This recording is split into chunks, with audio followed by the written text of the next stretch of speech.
ڈیرہ بگٹی میں تقریب سے وزیر اعلیٰ بلوچستان میر سرفراز بگٹی نے خطاب کرتے ہوئے کہا کہ اب سوئی کے بچے بھی وہاں پڑھیں گے جہاں سرداروں کے بچے پڑھتے ہیں۔ غریب کے بچے تعلیم حاصل کریں گے، میرٹ پر داخلے دیے جائیں گے۔ پورے بلوچستان سے 30,000 نوجوان باہر بھی جائیں گے۔ انہوں نے یہ بھی کہا کہ بلوچستان کی ترقی کے لیے وفاقی حکومت کے تعاون کو سراہتے ہیں۔ میں نے کہا تھا سوئی ماڈل ٹاؤن بنے گا، آج ہم اسے دوبارہ شروع کر رہے ہیں۔ سوئی میں ہر گلی کو پکا کیا جائے گا۔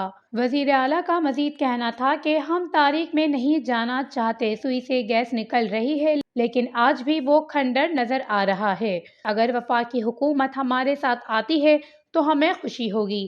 انہوں نے بتایا پی پی ایل ہر سال سوئی کے 50 بچوں کو اعلیٰ تعلیم دلوائے گی اور ہم اسی کے تعاون سے سوئی ماڈل ٹاؤن بنانے جا رہے ہیں۔